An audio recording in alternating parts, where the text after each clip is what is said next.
SummerSlam 2020. Carte intéressante, mais extrêmement mal buildée. Je vous laisse avec le jingle et on en parle juste après.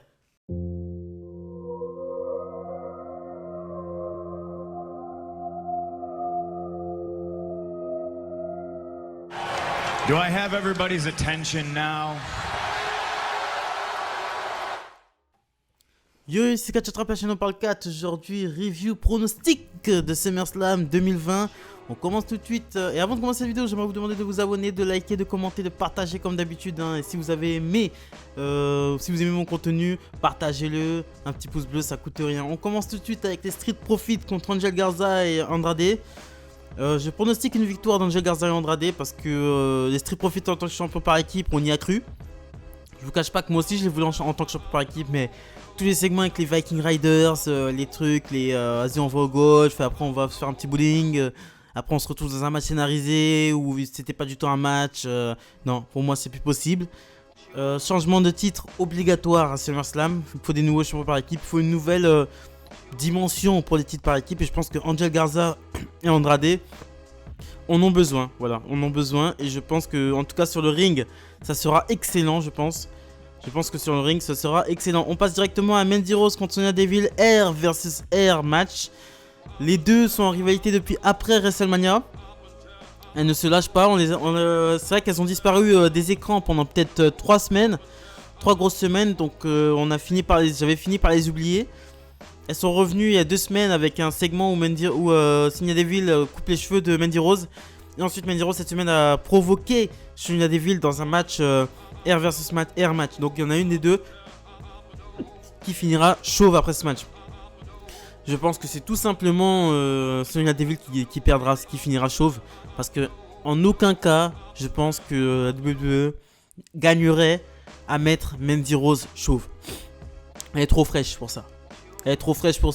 Mandy Rose, c'est son physique. Mandy Rose, c'est une diva un peu à l'ancienne. Vous savez, diva 2008-2009, la mauvaise période des divas. Là. Mandy Rose l'incarne parfaitement. Elle sert à rien dans le ring, mais elle a un physique très très très avantageux. Et ils ne peuvent pas lui faire perdre ses cheveux. Tout simplement pour ça, Mandy Rose, victoire de Mandy Rose. Victoire de Mandy Rose, oui. Et j'espère qu'après cette rivalité, les deux seront quand même un peu pushés. Parce que je trouve qu'elles ont fourni un très bon boulot, franchement, sur cette rivalité. Je mettais pas une pièce sur les deux. Hein.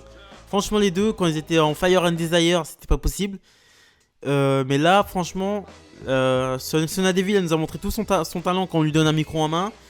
Mandy Rose, avec Otis, ça marche aussi. De toute façon, Mandy Rose, elle a pas besoin de faire grand chose. Hein. Elle a juste besoin de venir sur le ring. Je la regarde, c'est bon, je suis réglé avec elle. Mandy Rose, tout ce qu'elle fait, j'aime bien. Donc voilà. Voilà, victoire de Mandy Rose, défaite de Sonya Deville qui finit chauve. On enchaîne ensuite pour le match pour le titre des États-Unis, Apollo Crews contre MVP. Là aussi, c'est une rivalité qui dure depuis déjà assez longtemps. J'espère qu'on en mettra le glas de cette rivalité. Voilà, je pense The Hurt Business, MVP Apollo Crews a gagné son match contre Shelton Benjamin cette semaine. Donc ce qui fait que The Hurt Business ne participera pas à la rencontre, ni de près ni de loin, ils ne seront pas en ringside. Donc je prévois une victoire clean d'Apollo Crews parce que MVP n'est plus un catcheur, tout simplement. MVP est un manager et son rôle de manager, il le tient à merveille. Donc victoire de The Hurt Business et Apollo Crews qui peut aller, qui se légitime en tant que champion US et qui peut aller avoir d'autres adversaires pour le titre des États-Unis. Bayley contre Asuka, ça va être une grosse soirée pour Asuka, on l'aura dans 2 matchs. Ça n'a pas été confirmé si Sasha Banks en ringside ou pas. Moi, s'il y a Sasha Banks en ringside, ça va me saouler. Je vous dis clairement, ça va me saouler. Parce que à chaque fois, il y a des stipulations. Sasha Banks n'est pas en ringside. Là, après, elle est en ringside. Non, bannissez-la des ringside si elle cause des problèmes quand Bayley a ses matchs. Mais foutez-la en backstage pendant les matchs. C'est assez logique. Pourquoi vous la foutez toujours en ringside? Non, franchement, ça me saoule. Mais pour moi, Sasha Banks ne devrait pas être en ringside et Bayley ne devrait pas être en ringside pour Sasha Banks. Pour avoir au moins du catch, quoi. Au moins du catch, quoi. Pas toujours avoir l'œil, tu sais, des fins bizarres à la con, là. Où Asuka ne perd pas vraiment. Mais voilà, non. Et pour ce match, je souhaiterais une victoire de Bayley, ce qui serait assez logique. Victoire de Bayley. Je pense que victoire de Bayley. Je pense que ce match-là, ce sera pas ce match-là le plus important des deux. Le plus important des deux, ce sera Sasha Banks contre Asuka. Donc bonne transition, on passe à Sasha Banks contre Asuka. Là, ce match, il y a une part de mystère derrière, mais je pense, là par contre, je pense que il y aura une dissension entre Bayley et Sasha Banks qui mènera à la victoire d'Asuka. Parce que la victoire de Sasha Banks, le titre, ils ont donné le titre à Sasha Banks, ce qui ne sert absolument à rien, puisque c'est Asuka qui doit être championne d'Euro. C'est Asuka là, qui doit être championne d'Euro. C'est sûr. Asuka récupère son titre à SummerSlam, ça je vous le dis, c'est sûr. Il n'y a aucun doute là-dessus. Mais à cause d'une intervention de Bayley qui mettrait Sasha Banks à terre. Donc, et qui causerait la dissension entre Bayley et Sasha Banks. Le titre de Bayley, logiquement, ce serait Sasha Banks qui devrait venir le chercher. Ça fait au moins 6 mois qu'on attend ça. Franchement, ils peuvent quand même nous le faire. Ça fait au moins 6 mois qu'on attend ça, quoi. Une dissension entre les deux, ils essayent de nous jouer un petit peu, des fois ils se prennent la tête, mais non, quoi. Franchement, faites-le, portez vos couilles et faites-le, quoi.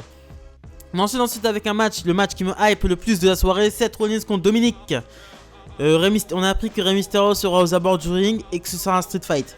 Pour moi, tout est réglé, c'est un match handicap. Clairement, c'est un match handicap. Soit c'est un match handicap, soit ce sera un match en A4. Seth Rollins et Murphy contre Dominic et Mysterio. Je peux pas croire qu'un street fight, Rey Mysterio aux abords du ring, n'intervienne pas pour son fils. Je ne peux pas y croire. Donc ça veut dire qu'au début, moi, en tout cas, j'étais hypé parce que j'allais voir Dominic catcher. J'étais pas hypé parce que j'allais voir Dominic sur un ring. J'étais hypé parce que j'allais voir Dominic catcher. Et donc, pour masquer le fait est qu'il ne soit pas catcheur et qu'il ne soit toujours pas prêt, qu'il ne soit toujours pas prêt à monter sur un ring, on le met dans un match street fight et en plus avec son père en ringside. Au bout d'un moment, faut arrêter le délire. Tu veux être catcheur ou tu veux pas être catcheur? Au bout d'un moment, je veux bien que tu saches faire des 619 et donner des coups de candlestick. Mais au bout d'un moment, faut savoir monter sur le ring aussi, faire des trucs. Et là, contre Seth Rollins, en plus, le pire, c'est qu'il aurait pas eu beaucoup à faire. Seth Rollins, c'est un excellent catcheur. Et il aurait pas eu beaucoup à faire. Franchement, Dominic, je pense que c'est trop l'enfant gâté à qui on a tout donné. Randy Orton, il est 3ème génération de superstar. À part en 2006, il est pas venu avec son père. Et il est venu avec son père pour combattre l'Undertaker. Mais sinon, jamais tu verras Randy Orton depuis le début. Et Randy Orton était plus jeune et avait l'âge de Dominic. Cody Rhodes, pareil. Là, pour moi, c'est Dominic trop catalogué avec son père, Fifi à son papa. C'est trop. C'est dans l'abus. Je sais pas si c'est lui qui va être booké comme ça, mais c'est dans l'abus. Et en plus, il a pas le physique. Faut être très honnête, il a pas le physique. Il a pas un physique. Je sais pas, au micro, il est mou. Il a l'air mou. Dominic, il a l'air mou à donner ses petits coups de candlestick là. Mais il m'effraie pas du tout. Cody Rhodes en 2008 ou 2007, quand il a commencé, il était tout maigre. Mais putain, comme il avait la gueule quoi. Et sur le ring, il envoyait un steak. Il envoyait vraiment un steak. Dominic, pourquoi il n'est pas parti dans les circuits indépendants pour s'entraîner un peu plus et ensuite revenir à la WWE au lieu de venir directement à la WWE? Laisse tomber, ça n'a aucun sens. Victoire de Seth Rollins obligatoire. Braun Strowman, ensuite nous avons Braun Strowman contre le Fiend. J'espère que cette fois-ci ça se passera sur un ring, parce que les trucs de marécage, les Firefly Funhouse, les Firefly Fuckhouse, non, c'est pas du tout possible. Alexa Bliss sera dans le match d'une manière ou d'une autre, sûr et certain. Alexa Bliss sera dans le match, ça je vous le prédis. C'est même pas une prédiction, c'est un spoiler, comme dirait Paul Heyman. Je pense qu'il y aura des artifices, bon, pour masquer le fait est que ni l'un ni l'autre soit... Bon, Braun Strowman, bon, il est pas sur le ring, il n'est pas dégueulasse, mais le Fiend sur le ring, il faut arrêter le délire, quoi. Et donc pour masquer le fait est que Bray Wyatt ne sache rien faire sur un ring. Moi j'aimais bien quand il était Bray Wyatt avec sa chemise et tout, au moins il faisait des performances in ring, quoi. Mais là en tant que Fiend, c'est qu'un monstre. Pour moi il est plus crédible, il s'est pris un spear par Goldberg. Pour moi, il est absolument plus crédible. Victoire de Braun Strowman. Braun Strowman a affronté le Fiend. Il a affronté Bray Wyatt avec son petit tricot rouge. Il a affronté Bray Wyatt avec sa petite chemise hawaïenne. Maintenant, il affronte le Fiend. Donc, il affronte les 3 personnalités de Bray Wyatt. Là, maintenant, il affronte le Fiend. Le Fiend est présenté comme l'ennemi final de ce jeu macabre entre Braun Strowman et Bray Wyatt. Et donc le Fiend est le boss final. Le Fiend gagnera ce match et reprendra ce titre universel. C'est à coup sûr. De toute façon, c'était sûr. On enchaîne ensuite avec le match qui est censé être le main event of the evening. Et le destin de Monday Night Raw se décidera avec ce match. Randy Orton contre Drew McIntyre. Je vais être très clair, victoire de Randy Orton. Tout simplement parce qu'il faut capitaliser sur le... Parce que Randy Orton, ça fait 10 ans qu'il n'a pas été aussi pertinent, quoi. Ça fait 10 ans qu'il n'a pas été aussi pertinent. Et je pense que là, quand on a un Orton comme ça, intéressé par ce qu'il fait... Parce que des fois, quand ils sont fous, Orton, c'est le minimum. Hein. Là, il donne le maximum, il est intéressé, il faut lui donner le titre. Drew McIntyre, il a encore le temps de s'établir en tant que main eventer de la WWE. Randy Orton, il faut lui donner tout de suite parce que ce momentum qu'il a maintenant, dans quelques jours, dans quelques mois, ça va peut-être partir. Donc, il faut lui donner maintenant, capitaliser maintenant. Et on redonnera la ceinture à Drew McIntyre quand il y aura un public, parce qu'il n'a pas eu le droit à son moment avec le public. Et je trouve qu'un champion, pour un champion, c'est très désolant d'être champion à WrestleMania, dans le main event de WrestleMania, mais ne pas avoir de public derrière. Donc voilà, c'est ce que je pensais de SummerSlam 2020, les pronostics de SummerSlam 2020. N'hésitez pas à faire le tour de la chaîne, voir les petites vidéos que je fais. Abonnez-vous, likez, commentez, très important pour le développement de la chaîne. Et n'oubliez pas, le mois prochain, je passe à un format vidéo. Voilà, je passe à un format vidéo.